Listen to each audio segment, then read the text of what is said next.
Tess of D'Urberville, chapter 11. This is the last chapter we find in first phase. The first phase is introduced to be as the maiden.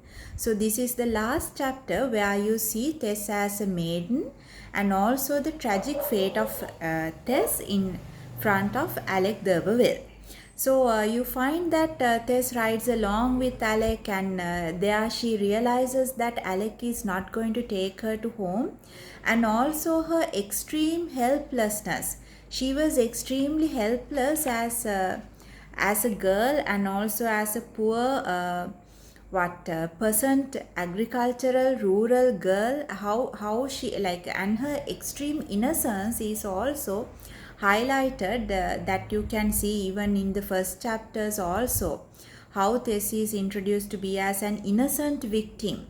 So Alec, on his way, he professes his love for her and tells her that he will how much he loves, and also that he would send some gifts to the family, and also he attempted to kiss her. So he was like trying to flirt, but Tess kept on rejecting, and also she even said that she was willing to walk to her home rather than she knew that it was a risk, and she knew that her life would be in a risk.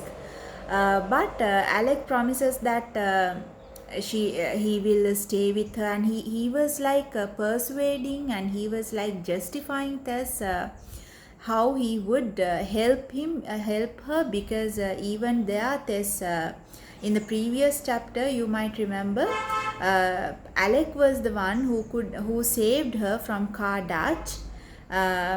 So then there you can see that Alec took her to the wooden place, and also Tess's life was completely at a risk, and that is where the rape scene happened. So we can't exactly say whether it was a rape or whether it was a seduce, because even though Tess was not even though she was not willing to have a kind of a relationship with Alec, even though she kept on rejecting Alec continuously, she had nothing to do, because that was the helplessness that the writer highlighted throughout the story, especially in these chapters, the first chapters.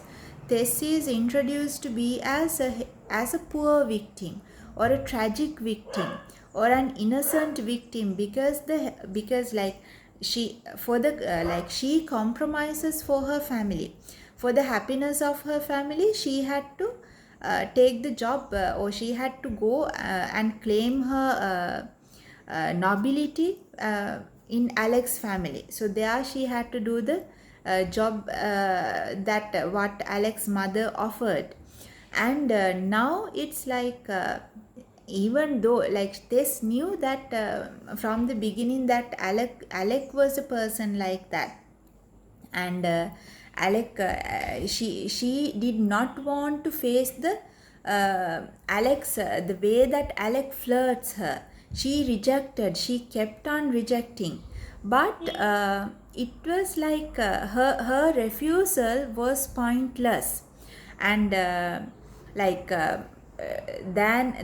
her refusal was giving, in a way her refusal was giving Alec having a chance, or Alec was persuading, or Alec knew he could win Tess, or he could get the chance, he could get the opportunity.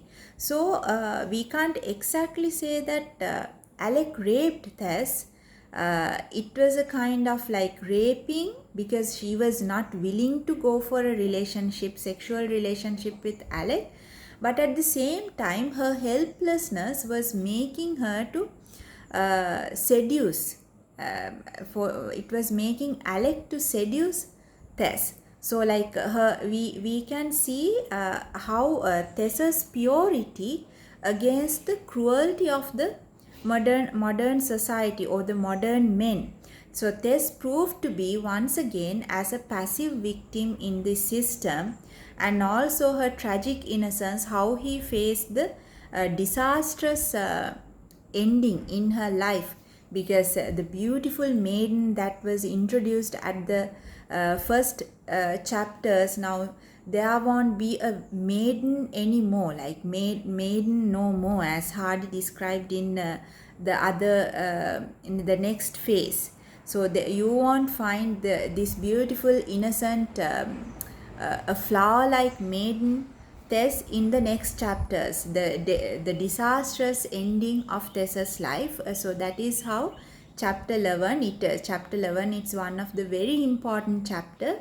And also when you are reading this chapter, you have to pay attention to the nature, how nature is depicted, what are the seasons, even not only in this chapter, even other chapters also you find, like now you find in literature, spring is for the life, summer is for the enjoying, how you enjoy the life, then autumn for the decadence, the decaying nature of life, growing older, decaying, then again winter for the death, the cold winter for reminding the death. So all these seasons repetitively coming up in Tess's, like you might remember the first chapter with the May Day, second chapter, no? The May Day dance, and so the what is the season. Then when Tess was raped, when it comes to chapter 11, what is the season?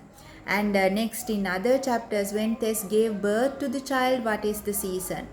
And when angel comes to Tessa's life, then what is the season? So always pay attention to the nature, because Hardy makes the nature moves on parallel to Tessa's character. So you can do self-study while reading, find out the places where the seasons, nature, where it is mentioned, and also you can surf on internet and find out some good articles regarding these points. So these are the main points you find in chapter 11. So make a close reading once again with the help of the summary that we have discussed.